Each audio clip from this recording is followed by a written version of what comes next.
All right, so today we're going to be diving deep into Jonathan Haidt's book, The Anxious Generation. Oh, yeah, this can be a good one. Yeah, it's a really fascinating look at the anxieties facing Gen Z. You know, they kind of compare growing up now to being raised on another planet. Yeah, like Mars. Yeah, it's exactly like Mars. So buckle up, because we're going to go on a journey through psychology and technology, and maybe even a little bit of ancient wisdom. Yeah, and what's so interesting about this book is that Haidt goes beyond, just like the typical things that we blame for anxiety, like social media or the economy or whatever. Right. He really links it to this like fundamental shift in childhood itself. He calls it the Great Rewiring. Okay, the Great Rewiring. So let's unpack that a little bit. Okay. He kind of points to 2009 as like a turning point, a big turning point. Yeah. What happened in 2009? Well, 2009 was kind of like this, convergence of technology. You had widespread high-speed internet for the first time. You had the iPhone, which was really, taking off. And then social media was also like rapidly changing and evolving. Yeah. And I think a good way to think about this is like the like and retweet buttons. You know how they kind of like changed everything? Right. Suddenly online interaction became like this constant popularity contest. Yeah. And it was all about like instant feedback and comparisons, which, really fuels that anxiety. No, it's like you're always aware of how you measure up against everyone else. Exactly. And that constant comparison, that's a huge part of like the anxieties that Gen Z faces. And Haidt really argues that, childhood just isn't what it used to be for this generation. Right. It's hyper-connected, it's fast-paced, it's often just completely overwhelming. Yeah.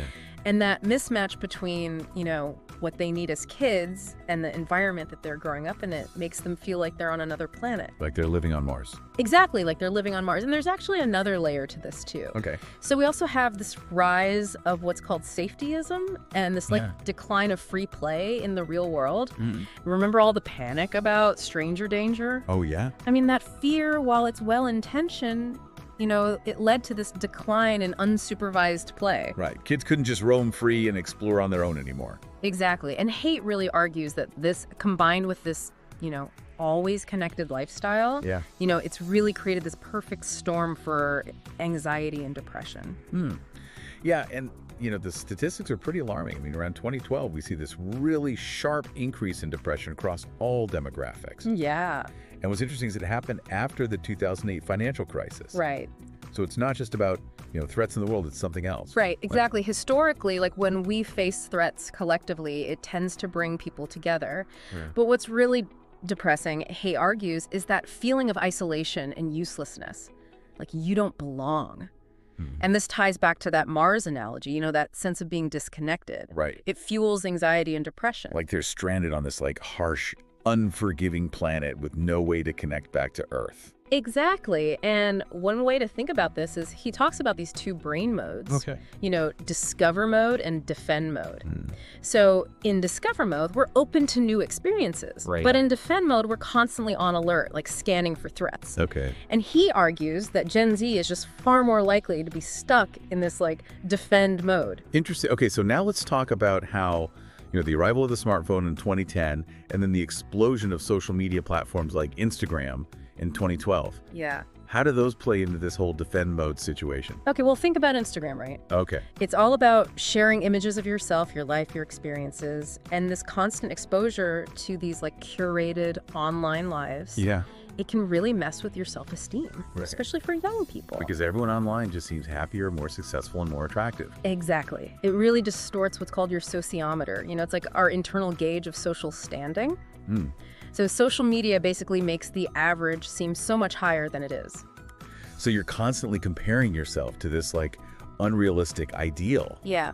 And that just leads to those feelings of inadequacy. Right. And doesn't this hit girls particularly hard? Oh, absolutely. Social media really amplifies anxieties about appearance and body image and social status. Right. Which are already things that are, heightened for girls during adolescence. Yeah, for sure. Okay, so we've talked about this kind of general impact, but things get even more interesting when we start to look at boys specifically. Haidt points out that their mental health decline wasn't as sudden as girls, but it's been happening for decades. Yeah. even before the smartphone. Right. So what's going on there? Well, what's fascinating here is that Haidt connects this to the rise of safetyism, that overprotective parenting style that we talked about earlier. Right. And boys naturally, they're more inclined towards risk-taking and rough and tumble play. Yeah. And those activities are actually crucial for their development, but they're often stifled in this culture of overprotection. So they're not getting those outlets for their energy and not getting those opportunities to kind of test their limits in a safe environment. Exactly. And this can lead to a lot of frustration, a sense of being stifled, and even like a feeling of purposelessness. And then into this void steps the virtual world, right? Yeah. Video games offer this sense of agency and accomplishment and community that a lot of boys might be lacking in the real world. Right, but they can also become like a way to withdraw from the challenges of real life, right? That's the double-edged sword of it all. Yeah. And Haidt even talks about this like extreme form of withdrawal called hikikomori, where you have these young men who basically become recluses and entirely withdraw from the real world. Wow. And he also touches on like the easy accessibility of pornography now and how that might be impacting boys' relationships and their perceptions of intimacy. Right. That's a really sensitive topic, but an important one to talk about. Because, that constant exposure to those like unrealistic depictions of sex can really mess with how you see things. Yeah. And how you even like approach developing healthy relationships in the real world. Exactly. So we have this like really complex interplay of factors going on here. Right. Technology, the decline of free play, these unique ways that boys are impacted by all of this. So what can we do about it? Yeah. We can't exactly throw away our smartphones, can we? No, of course not. Technology's here to stay, and it offers incredible opportunities. Right. But we need to be mindful of the downsides and find ways to mitigate them. Yeah. And luckily, Haidt offers some potential solutions in his book. And I'm really curious to explore those, especially for our listeners who are really interested in personal growth. Yeah. He talks a lot about fostering this like more play-based childhood. So how can we encourage more unstructured play and risk-taking in real-world environments? Well, it's really about creating spaces where kids can explore and experiment and push their boundaries without constant adult intervention. Okay. So think like adventure playgrounds or nature trails, or even just letting them roam freely in a safe designated area. Yeah. It's about giving them back that sense of agency and control. Letting them discover their own capabilities and learn from their mistakes. Exactly. So he also suggests delaying smartphone and social media access. Yeah. Ideally waiting until age 16. Yeah. What makes that age a better entry point? Well, by 16, adolescents are a lot further along in their development, both cognitively and emotionally. Okay. So they're better equipped to handle the pressures of the online world. They've had more time to develop their own sense of self and their social skills in a less curated, less pressurized environment. Exactly. They've had more time to experience the joys and the challenges of real-world interactions, face-to-face. Yeah, so another solution he mentions is cultivating a sense of awe and spirituality to kind of counteract that self-focus of online life. So how can we encourage those experiences that connect us to something larger than ourselves? Well, all walks in nature are a fantastic example. Slowing down, paying attention to the beauty around you, and experiencing that sense of wonder. Right. It can really put our worries into perspective. It's like hitting the reset button on our brains. Yeah. Shifting our focus away from the constant noise of the digital world. Exactly. And it doesn't have to be nature. It could be attending a religious service or listening to inspiring music. Right. Or, even stargazing. Yeah, anything that kind of gets you out of your own head. Exactly. It's about finding those experiences that make you feel connected to something bigger than yourself. It cultivates a sense of perspective and purpose, which can be so helpful in navigating the challenges of modern life. Okay, so we've talked about these individual solutions. Yeah. But Haidt doesn't stop there. He also delves into potential reforms for, governments and tech companies and even schools. So let's start with governments. What role can they play in creating a healthier environment for young people? Well, one really impactful action is asserting a duty of care when it comes to protecting children online. Okay. And Haidt highlights the UK's age-appropriate design code, which basically sets design standards for online services to make them safer for children. It's about holding tech companies accountable for the potential harms that their products might cause. So it's about more than just protecting kids from, harmful content. Right. It's about designing platforms that, minimize addiction, and promote healthy online habits and respect their privacy. Exactly. So another area is raising the age of internet adulthood. In the US, it's currently 13. Yeah, I know. Which means that kids can legally sign up for social media. Crazy. And give away their data without parental consent at 13. I know, it's wild. Haidt believes it should be raised to 16.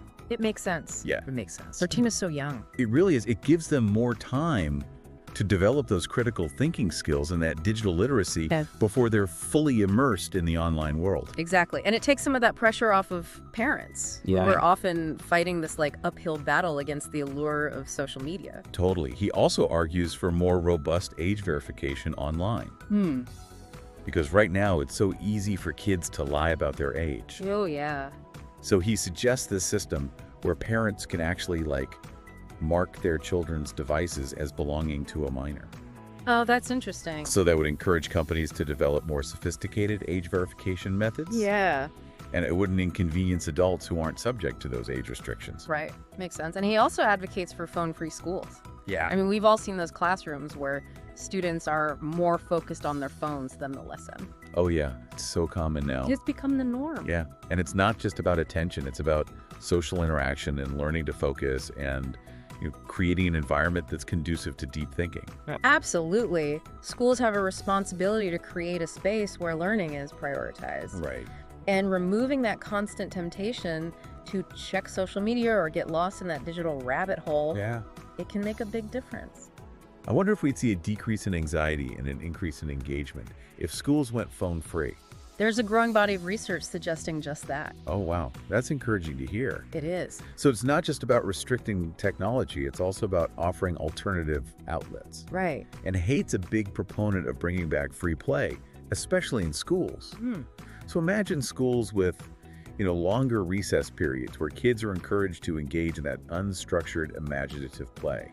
Think back to your own childhood, those moments of pure, unadulterated play. Yeah. Building forts, playing tag, making up our own games. Right. There was so much freedom and creativity. Yeah, exactly. Those moments were so crucial for our development. They were.